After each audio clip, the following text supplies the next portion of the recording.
Hi guys, welcome back to my channel. I'm back with another recap of Tyler Perry's Sistas, Season 8, Episode 17. Yeah, we almost at the home stretch for this season. Call Me By His Name. Oh my gosh. Let's just say this episode was intense. Like, I was literally waiting to see what was going to happen next.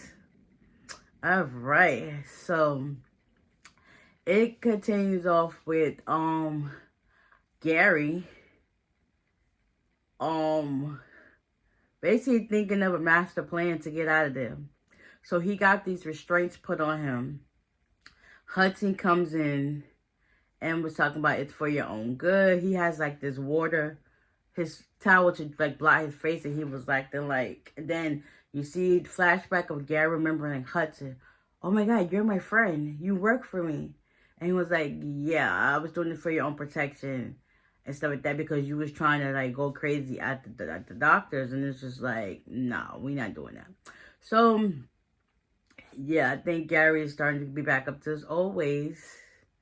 I mean, he was always up to his old ways, but, this memory thing had to, die down a little bit. So, yeah, after that, they had a brief interaction. Hudson ends up leaving. Meanwhile, over at Hayden's place, him and Tamara supposed to be getting it on. And then I guess he notices how she changes when, certain things supposed to go down. And he was like, so, yeah, this is not it. She was like, I want you to call me a name. And she was like, what you want me to call you, Daddy? He was like, no. He choked her, was like, call me his name. Like, I told you I was already sorry about what happened with Gary. Yeah, so them two got into it. And yeah, he's not letting up. And it's like all he could do is think about him with her. And it's just like, yeah, I'm plotting my revenge. So them two got into it, going back and forth, how Tamara think Hayden is gay for Gary and stuff like that. He's like, listen, I'm strictly not on that. Like, you already know that. Please don't test me. And stuff like that. Going back and forth, saying slick stuff to each other. And yeah. Meanwhile, Danny at work, she notices that Lenny was the one who did it because of how coincidental. So them two have words said to each other. But before that, Tony was at her desk looking for things. And she was like, what are you doing here?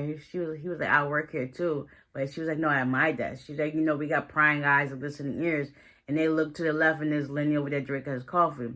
So Tony, Waitress said Tony will even go back to his office. And then Lenny comes over to where Danny is and starts saying slick stuff to her. Like, I got this job.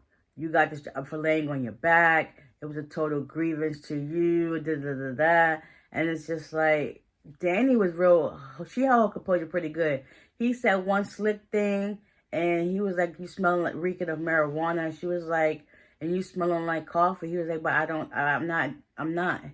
She took his cup, splashed it at him. Next, that investigator came over, Tony then came over, and then he was like, oh my God, his girlfriend assaulted me. And Danny's just putting hands behind her back. Like, I hope she don't lose her job.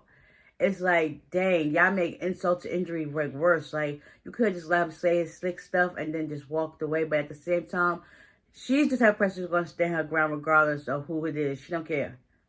You talk some slick stuff, you're going to reap the benefits of the repercussions. In this case, he got spilled coffee on him. So, yeah. Meanwhile, this is my favorite part of the episode. Maurice, Maurice and Paige, a customer came into the bank and wanted a big ton of tub of pennies rolled, and he was like, listen, you gotta be a customer of the bank. And she was like, well, I want these things rolled. I mean, I can help you, but you just gotta roll these first. And she thought because he was gay, he was trying to throw it. He basically threw his sexuality in his face, talking about, you ain't gotta be sassy, girl. I know how y'all get down and stuff like that. And then next thing you know, Paige interjected, was like Captain Saver, and she helped him. And they was like, listen, I can help you, but Yeah. Then she told him, I'm like, we can't help you today because you're not a customer of this bank. And the white lady tried to tell her off, and she was like, excuse me, because at first she was gonna I'm gonna open an account. Then she's like, no, we're not gonna do that. And then the lady was like, I'm gonna take a word from my coworkers. Here's playbook, face off the floor. Have a good day. Like, ugh.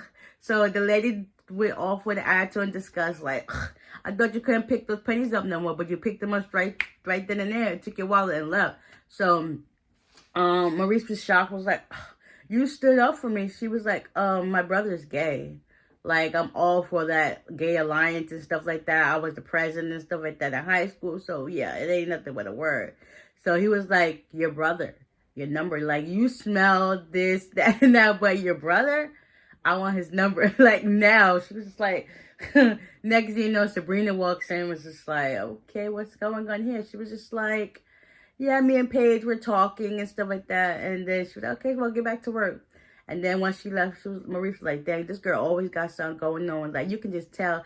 And then Paige was like, yeah, I can sense that. Yeah, if only you knew the tea, girl. If only you knew the tea. So let me find out Paige and Maurice's besties. Let me find out Maurice had to put in her place a couple of times for her to, like, desensitize and get on board with what's really going on. Give you all the tea, too, at the same time. So, yeah, let me find out. Hey, buddy.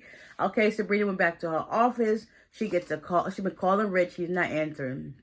Then she calls Pam. Well, Pam calls her, and she's want to know about the business plan.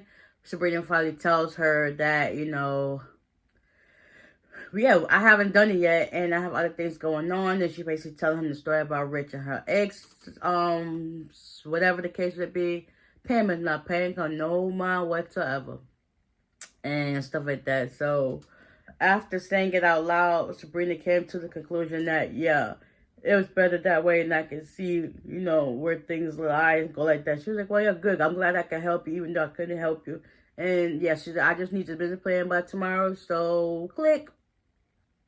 Then at Karen's place, her mom's there. She basically got her a babysitter because she don't know how to listen, because she finally comes in from Andy's place.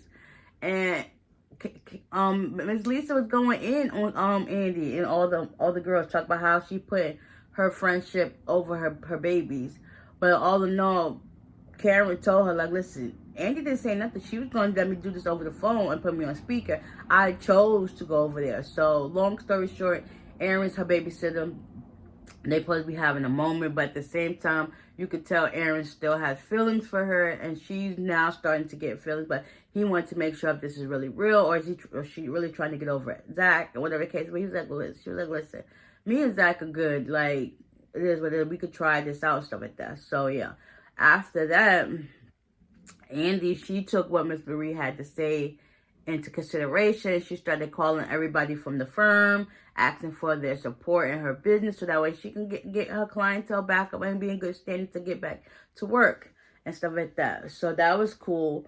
And then Rich and Jordan is at the juice bar talking, chopping it up, and he basically tells Jordan how him and Sabrina are not talking. He's basically been avoiding her calls, and he's talking about how Damani was there and stuff like that. But Rich took it out of context. But Jordan was like, so what else was he there? Well, he wrote the story on her. And then Jordan was like, yeah, well, that's it. So then Rich tried to flip it on him, like, you should call Andy and reciprocate your feelings to her and whatnot and stuff like that. And it's a whole bunch of back and forth. He said, she said. So it's like, y'all basically all need to just hear each other out and see what's really going on. So I guess Rich is deciding to talk to Sabrina. Jordan ends up calling Andy while she's in the middle of making her phone call. And he wanted to meet up with her so they could talk about their relationship. And whatever the case be, so they decided he wanted to meet up at her. He wanted her to meet at his place. She said no. So her arranged just to do something to her. She's like, nah, you can meet up at my place. She's like, no, guess we'll meet up at Billy Jake's. Meanwhile, they go to Billy Jake's. Penelope and Robin, they're talking. And she basically wants to know everything that Andy has involved with his life. So basically, she made the story that Andy and Gary both lured her and her brother into their web of lies, whatever the case may be. Then the next minute, she changes, saying that, well, she just wants me out of the picture so she could have Gary to herself. And Robert's sitting there like, I know he's thinking like, this girl must be delusional for real. Like, you really said this, then you said this. Then she wanted to get into his love life, and he's just like, I know you probably think, what did he really get himself into on the strength of Andy? And it's just like, dang. So they're talking, whatever. Then next to know, looks to the corner of an eye. Jordan and Andy walks in. And yeah, that's a whole nother story. Meanwhile, get back at the hospital. Gary, he basically got this nurse, Erica, to like loosen his restraints, get his stuff from out of the wherever his stuff's supposed to be at from the police, stuff like that. And he basically tried to lure her, saying that, or con her, saying he's gonna pay off all her student loans. And she's so gullible. She was just like, yeah, because she actually believed, she's heard the stories about him, like how he's a no good person, how he got stabbed and stuff like that. But it's like, you still went against the grain and still did all the stuff for this man, only to find out you're gonna go down for that. Like, little did they know, they got cameras, they could watch who had interaction with this room.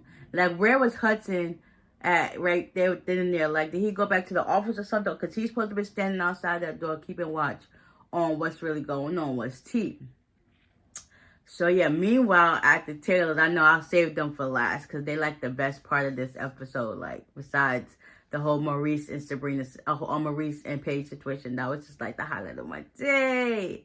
Yeah, so now the Taylors, they're worried about they talk Fatima tells Zach that Miss Marie wanted to speak to them, talks about her personal life, professional life, and gave him good words of advice and wisdom.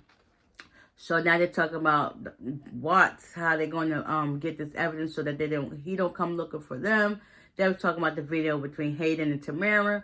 And at first, Zach was like, why we just don't give them the video? But Tim was like, why we just don't use it to our advantage? Like, get something more concrete first, and then we can go full blow. So they came up with a scenario that they're going to try to get Hayden and Tamara to flip on each other to see who really stabbed him. And that's also another thing that happened at Hayden's house, that it was starting to get that way too. So it's like, you're really obsessed with Gary. Like, what's the issue? Is that the reason why you stabbed him? And so on and so on. Yeah. Hopefully I didn't leave nothing out, but that's basically all that happened this episode. Next week, suppose we get into some more tea, what's really going to happen between Andy, Penelope, and Robin and Jordan. See if Gary really escaped. What is on the line for Danny and her job? Do Aaron and Karen finally get intimate? Who knows? Do Andy come back to the firm? There's a lot of stuff that's going to be happening. Hopefully we find out next week and go from there. So hopefully this wasn't too all over the place. And y'all been keeping up with the season so far. So yeah. With that being said, I hope you guys enjoyed this recap. And I'll see y'all in the next one. Bye.